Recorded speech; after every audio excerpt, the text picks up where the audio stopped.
ভাইয়ের প্রফিট দেখে, চেহারা দেখে এই শিক্ষা আমরা দিতে পারি। এখান থেকে জানাজা করে বাড়ি চলে যাব, কিন্তু ওয়াদা করে যাব আমি আর হারাম খাবো না, সুদ খাবো না, জেনারেল বিচার করবো না, পাপাচার করবো না, নামাজ ছাড়বো না, রোজা ছাড়বো না, ফরজ ছাড়বো না, কবিরা গুনাহ করবো না, মৌতের কথা খেয়াল করবো। সব নামাজই শেষ নামাজ, সব খানা শেষ খানা, সব ঘুম শেষ ঘুম। এরপরে আমি সময় নাও পেতে পারি। এই ফিলিংস, এই অনুভূতি নিয়ে যদি আমরা এখান থেকে যেতে পারি, অঙ্গীকার করতে পারি, তাহলেই এই জানাজাতে আমার লাভ হলো, নাকি বলেন? তা না হলে আমার কোনো লাভ নেই। কষ্ট করে সিলেট থেকে, নানান জেলা থেকে, দূর দারাজ থেকে আমরা এসেছি। এই জন্য মাইয়েতের লাভ, আমাদের লাভ, এই দুইটা কথা স্মরণ রেখেই আমরা জানাজা থেকে বিদায় নেব। আমি আবারও আপনাদের সকলকে কেন্দ্রীয় জামাতের সম্মানিত আমির ডক্টর শফিকুর রহমানের পক্ষ থেকে মোবারকবাদ জানাই, স্বাগত জানাই যে আমাদের প্রিয় ভাইকে দোয়া করার জন্য আপনারা এসেছেন। তিনি জামাত ইসলামিক কেন্দ্রীয় মজলিসের শুরার সদস্য ছিলেন, জেলা আমির ছিলেন, তার অনেক সঙ্গী সাথীরা এখানে আছেন, আর অনেকে চলে গেছেন। আল্লাহ সকলকে যেন মাফ করে দেন। আমি আপনাদের নিজের জন্যও, আমি আমার জন্য দোয়া কামনা করে আমাদের মরহুমের শোকাহত পরিবার, স্ত্রী, সন্তান, অনেকে প্রবাসে আছেন, আসতে পারেন নাই, যারা কষ্টে ভেঙে পড়ার কথা, এই বয়সে ওনার স্ত্রীও বেশ অসুস্থ, সকালে কথা হলো, দুজনের একজনকে এ বয়সে হারালে তাদের জীবনের সামনে একটা মহাসাগর মনে হয়, কি করে বাকি দিনগুলো কাটবে। আল্লাহ তাআলা আমাদের বোনকে সবর জামিল দিয়ে তার হৃদয়কে প্রশান্ত করুন, এই দোয়া করে আমি আমার বক্তব্য এখানেই শেষ করছি। আমার তৌফিক ইল্লা বিল্লাহ। আসসালামু আলাইকুম ওয়া রাহমাতুল্লাহি ওয়া বারাকাতুহু। সম্মানিত উপস্থিতি, জামায়াতে ইসলাম মতলবের পরিবারের পক্ষ থেকে ওনার বড় ছেলে দেওয়ান শরীফুজ্জামান আজ সকালে এসে দেশে আসছে। পরিবারের পক্ষ থেকে সংক্ষিপ্ত কথা রাখছেন। পরিবারের সকলের সম্মতির ভিত্তিতেই সংগঠনের পক্ষ থেকে মোহতারাম সেক্রেটারি জেনারেল আজকের জানাজার নামাজ ইমামতি করবেন। এ পর্যায়ে পরিবারের পক্ষ থেকে সর্বশেষ দুটি কথা রাখছেন মতলবের বড় ছেলে দেওয়ান শরীফুজ্জামান। বিসমিল্লাহির রহমানির রহিম।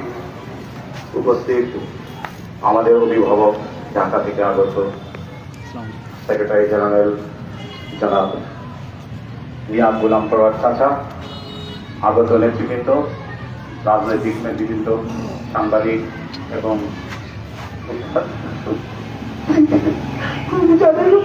ভালোবাসেন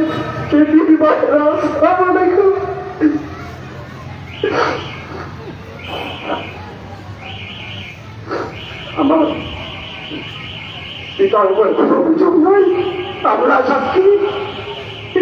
আমরা 10 ভাই বোন, কেউ বড় করেছে, কখনো আমাদের আঘাত করেনি, কোনোদিন উঁচু বাক্যে কথা বলেননি, কোনোদিন নির্দেশ দেননি। উনিও এভাবে বলতেন না এই তুমি এটা করো, উনি এভাবে বলতেন তোমাকে এটা করলে ভালো হয়। এভাবে আমাকে তিনি করে তুলেছেন। উনি যখন বাড়ি থেকে বের হন ক্লাস 8-এর ছাত্র, উনার বড় ভাই আমার চাচা, উনার ইমিডিয়েট বড় ভাইয়ের দাওয়াতে, উনি তখন ঢাকা আলিয়ার ছাত্র ছিলেন, উনার দাওয়াতে উনি সংগঠনে দাওয়াত পেয়েছিলেন। সেই ক্লাস 8 থেকে তিনি শপথ নিয়েছিলেন। গতকাল মৃত্যুর আগ পর্যন্ত তিনি শপথের করলেন।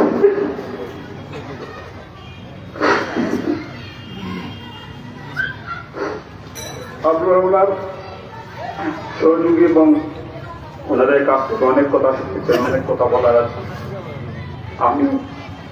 আমি একটি ওনার জানতে যদি আপনাদের কষ্ট দিয়ে থাকি, আপনারা ক্ষমা করে দিবেন এবং ওনার কাছে কোনো পাওনা থাকে তার কাছে আমার সাথে যোগাযোগ করবেন এবং ওনার বার্জাত লাইফ আল্লাহ যাতে সুন্দর করেন এবং যাতে আশেপাশে সম্মানিত করেন। সবার নিকট দোয়া আসসালামু আলাইকুম। এই সম্মানিত উপস্থিতি আমরা আমাদের জানাজা শুরু হবে। মোহতারাম সেক্রেটারি জেনারেল আজকের এই বিশাল জানাজার নামাজের ইমামত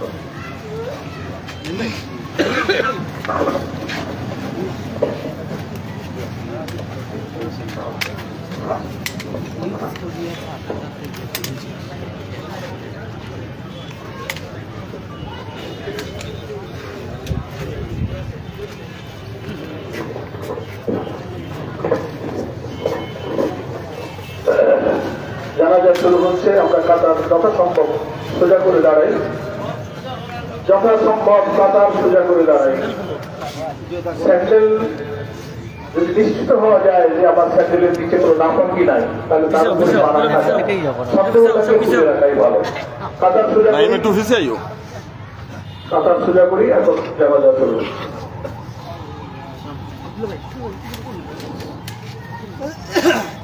ভাই একটু পিছিয়ে আল্লাহু আকবার।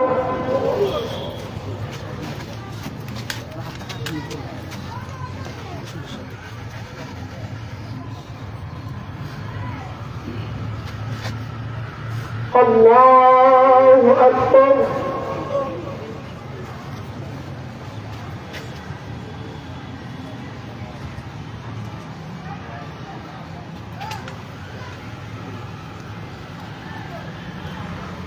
বেঁকে যাও।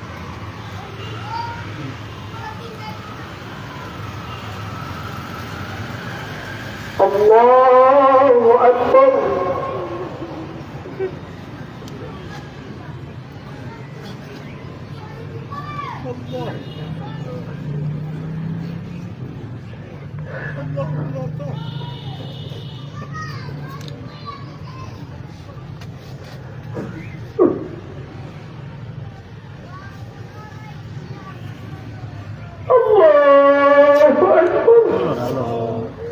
السلام عليكم ورحمة الله. السلام عليكم ورحمة الله.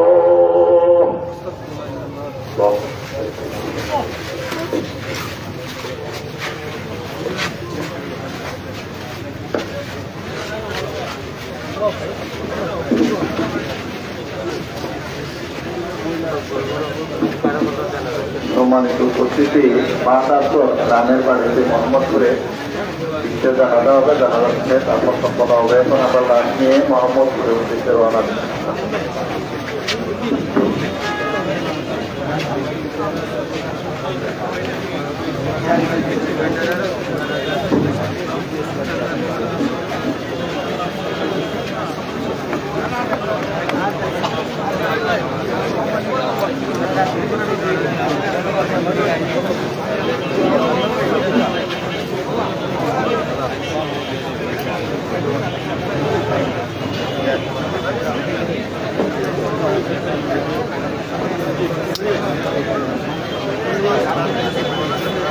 ওদিকে রাস্তা ক্লিয়ার, রাস্তা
I'm sorry,